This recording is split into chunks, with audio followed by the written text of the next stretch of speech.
My wife mocked me as undesirable and flaunted her affairs, so I walked away. But now, the man I'm becoming has her reeling in disbelief. I stood frozen in our living room, the words still ringing in my ears like a bad song stuck on repeat. I want an open marriage. My wife, Lauren, said it like she was asking to switch from oat milk to almond, her voice steady, her hazel eyes locked on mine without a flicker of doubt. The nerve of it hit me like a sucker punch. 6 years of marriage. And she drops this bomb on our anniversary, right here in our cozy craftsman bungalow in Asheville, North Carolina, with its wraparound porch and fairy lights twinkling outside like some damn Pinterest board come to life. I'm Jack Sullivan, 32, a graphic designer who thought he'd nailed the American dream. Decent job, loving wife, a life built on shared playlists and Sunday farmers markets. But now I'm staring at the woman I swore forever to, wondering if I ever really knew her at all. Asheville's a quirky mountain town, all misty peaks and breweries, where the air smells of pine and fresh roasted coffee. Our place sits on a quiet street, cedar shingles glowing under the September dusk, the kind of spot where you'd expect cozy nights by the fireplace, not a marriage imploding.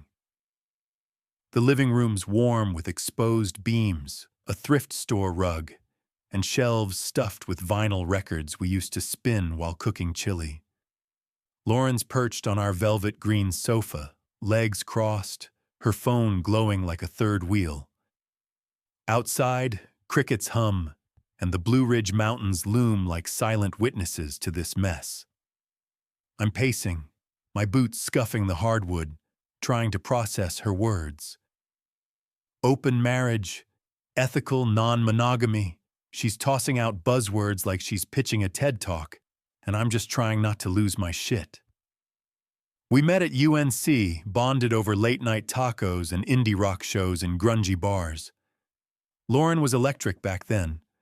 Wild curls, quick wit, the kind of laugh that made strangers smile. I was the quiet one, sketching in corners, but she saw something in me, called me her dark horse. We got hitched at 26, moved here for the vibe, art galleries, hiking trails, a life that felt authentic. I'm steady, maybe too steady, with my flannel shirts and dad joke humor. Lauren's the spark, always chasing the next big thing, whether it's a promotion or some new yoga trend. Her coworker Mia is the wild card. Think loud, glittery nails, always name-dropping her polyamorous lifestyle like it's a personality trait. Lauren's been glued to her lately, and I'm starting to see why. The trouble started a year ago. Lauren's job at a hip ad agency got intense. Late nights, client dinners, her phone buzzing like a hornet's nest. I'd be at home, stirring homemade marinara, the kitchen smelling of basil and garlic, while she'd breeze in, hair mussed from the mountain wind, and head straight for the shower. No hey, babe, no kiss, just her phone pinging as she scrolled through TikTok in our clawfoot tub. I'd sit at our oak table, her plate getting cold, feeling like a ghost haunting my own life. Asheville's charm, its foggy trails, its buskers strumming banjos downtown, couldn't fill the void she left. I tried everything, planning date nights at riverside bistros, surprising her with wildflower bouquets from the market, even suggesting we hike Mount Pisgah like old times. She'd nod, mumble sweet, and go back to her phone, leaving me to wonder what the hell I was doing wrong. I lean against the fireplace now, the stone cool under my palms, and ask, "Are we okay, Lauren?" My voice is low, almost swallowed by the crackle of the logs. She rolls her eyes, her gold hoop earrings catching the light. God, Jack, not everything's a crisis. I'm just swamped at work. But it's more than that. She's been distant, not just physically, but like she's checked out of us. She's into these self-help podcasts now, burning sage until our house smells like a head shop, scribbling in a journal by candlelight like she's auditioning for a witchy romantic comedy. I supported it at first, thought maybe she was finding herself, but now she's a stranger, meditating on our porch while I'm left eating dinner alone, the mountain air chilling my bones. Tonight, our 6th anniversary, I didn't plan anything fancy. Neither did she. We're slouched on the couch, takeout containers from a taco truck littering the coffee table, the TV droning some true crime show we're both ignoring. The fairy lights outside flicker through the windows, casting shadows that dance like ghosts. Lauren mutes the TV, her face lit blue, and drops her bombshell. "Monogamy's suffocating," she says, twirling her wedding band. "I need freedom, Jack. New connections," I laugh, thinking it's a prank, but her eyes are dead serious. My stomach twists like I've been kicked. "So you want to sleep with other people?" I ask, voice tight. She shrugs, cool as the mountain breeze. "It's not cheating if we agree. It's evolved." I test her. "So, I can hook up with whoever I want to?" She snorts, a sharp, cutting sound. "Sure, Jack, like you'd have women lining up." The words hit like a slap, my face burning. She doesn't just want to break our vows. She wants me to know she thinks I'm nothing without her. I'm no saint, but I've been loyal, pouring my heart into this marriage while she's been drifting. Her smirk says it all. She thinks she's the prize, and I'm just the guy lucky to have her. She mentions Mia, how her open marriage is thriving, how it's liberated her. I'm not buying it. The late nights, the locked phone, Lauren's already got someone in mind, maybe already crossed that line. My heart's pounding, but I keep my face blank, like I'm sketching a design I can't quite get right. Inside, I'm reeling. 6 years, and she's rewriting the rules like I'm some chump who'll just nod along. "You sure about this?" I ask, voice low, the fire popping behind me. She nods, all confidence, like she's already won. I'm not a fighter, not like that, but something in me snaps. Fine. If she wants to play this game, I'll play. But not to win her back. To figure out who the hell I am without her shadow. "Okay," I say, slow, deliberate. "Let's do it. Your rules." Her eyes widen, just a flicker, like she didn't expect me to agree. I lean in, voice dropping to a whisper. "But don't be surprised if I'm better at it than you think."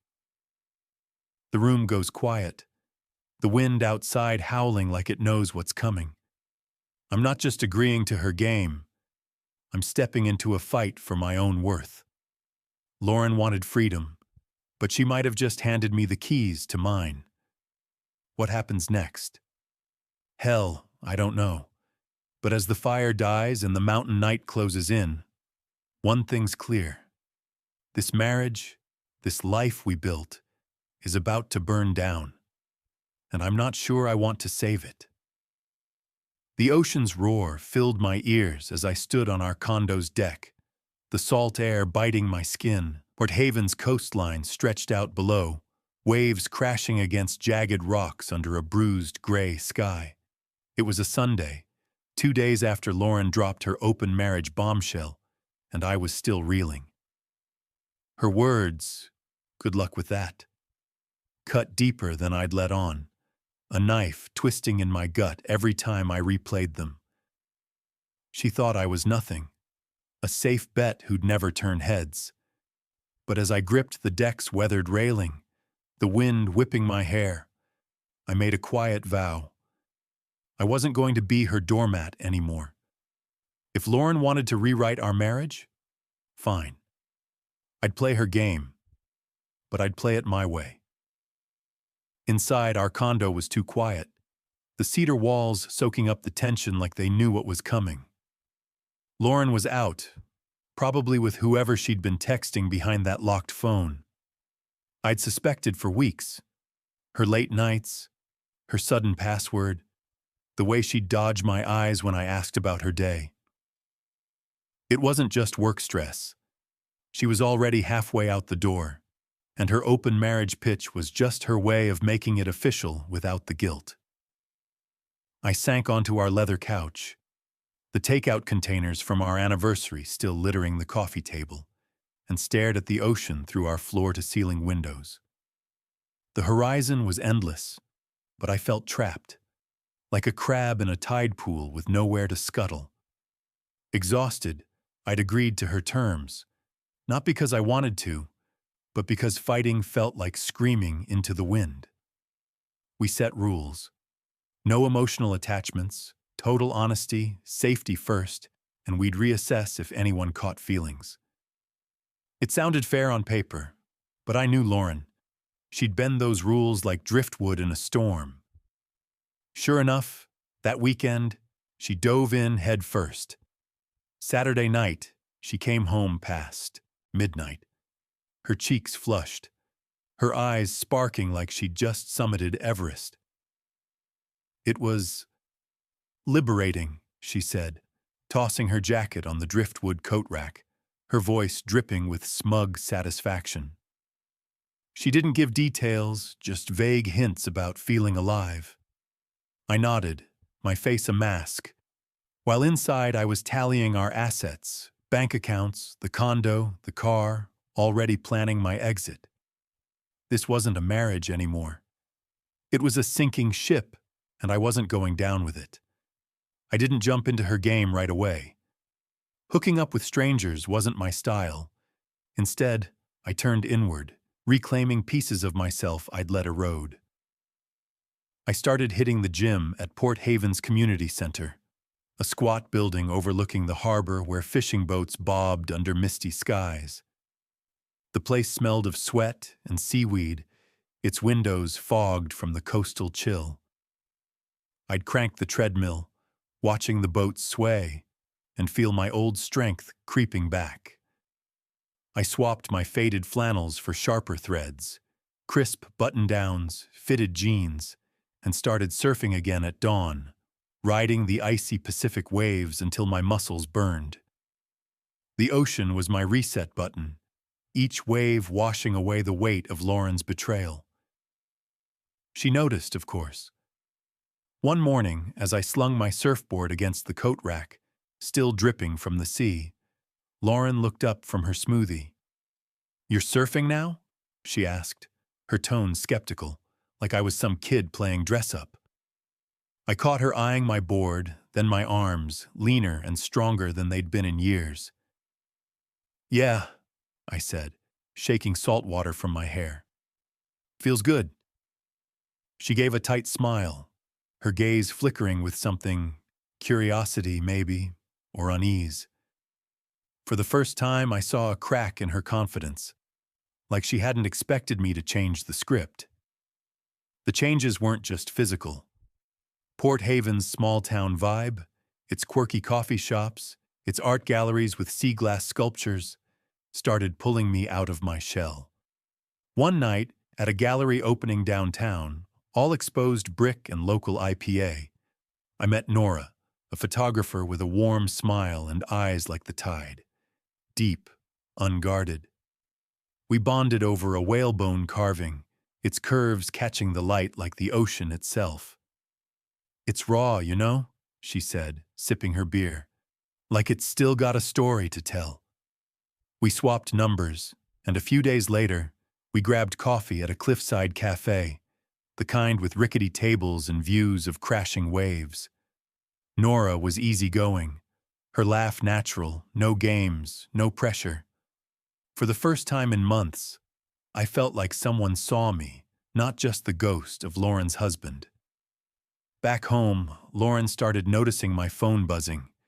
DMs poured in, flirty messages from gym-goers, casual invites from old college friends, even bold hookup offers from women I'd never met. Instagram lit up like a slot machine. "Heard you're single now. Want to grab a drink? Saw you at the gym? Damn." It was surreal, like I'd stepped into someone else's life. Lauren caught on quick. She'd hover when my phone pinged, her eyes narrowing like a hawk's. One night, as I dressed for dinner with Nora, adjusting my jacket in our hallway mirror, she leaned against the wall, arms crossed. "A date?" she asked, her voice tight, her reflection uneasy in the glass. "Yeah," I said, meeting her gaze. "Meeting Nora." Her lips twitched, but she said nothing, just turned away, the air between us thick as fog. Her own fling was already fizzling. The guy from her app, some tech bro she'd met for drinks, ghosted her after one weekend. She tried to play it cool, but I caught her ranting to herself, pacing our deck, muttering about flaky dudes. I sipped my coffee, saying nothing, letting her stew. It was petty, sure, but watching her liberated glow fade felt like justice. Then she turned on me, accusing me of emotional cheating with Nora. "You're supposed to focus on us," she snapped, her voice sharp as a gull's cry.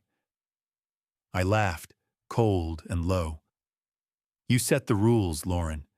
You slept with someone else that weekend, grinning like you won the lottery.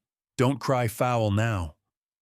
She flinched, then doubled down, claiming she'd meant hookups only, not relationships like mine with Nora. I saw it for what it was. She was losing control, and she hated it. I was done playing her game. I called a lawyer, a guy named Tom who worked out of a cramped office near the pier, and started divorce proceedings. No fanfare, just paperwork and a plan to move on. Lauren's shifting goalposts, her rules, her terms, her ego, were a cage I was ready to break free from. Then came the twist. Harper, her co-worker, the one Lauren swore had this perfect open marriage, DM'd me out of the blue. "Coffee?" she wrote. "Need to clear something up." We met at a pierside diner, its red booths peeling, the air thick with fried fish and regret. Harper, all sharp eyeliner and nervous energy, dropped a bomb. "My marriage isn't open. Never was. Lauren's been lying?" I nearly choked on my coffee. She went on.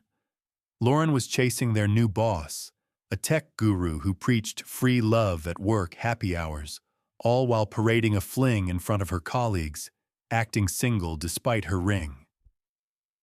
"It's embarrassing," Harper said, stirring her latte. "Everyone knows she's married."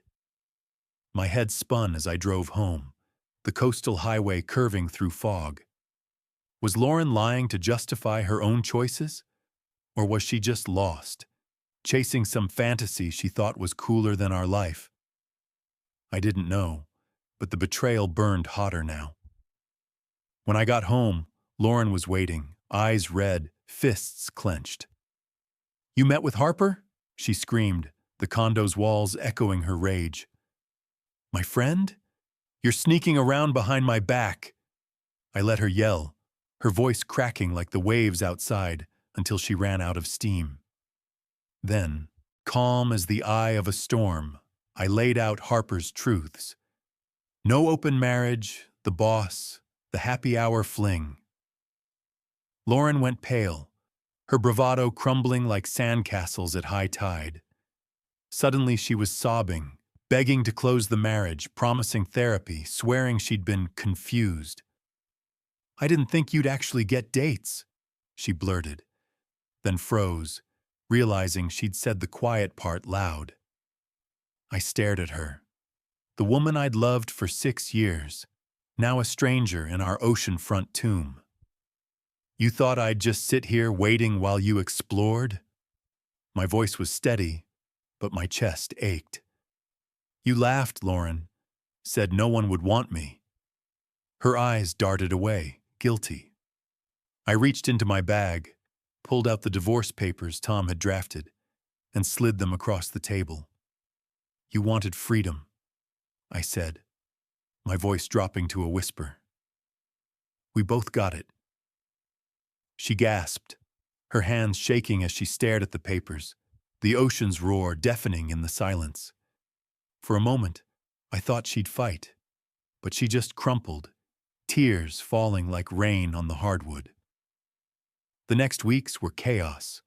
Lauren swung between begging and rage, calling my mom to spin lies about me cheating, leaving out her open marriage stunt. I showed friends the texts, her rules, her taunts, and the tide turned. Her boss even had the gall to email me, preaching about secure masculinity and letting Lauren explore. I forwarded it to her with a single line: "Your guru's got opinions." She called, frantic, swearing he was just a mentor, but I was done. I moved into a rented cabin up the coast, all pine walls and ocean views, and kept surfing, kept living. Nora and I grabbed coffee, then dinners, her presence like a warm current in a cold sea. Lauren left town, chasing her freedom elsewhere. Me? I found mine, not in games or revenge, but in the simple act of choosing myself. The waves keep crashing, and I'm still here riding them, free.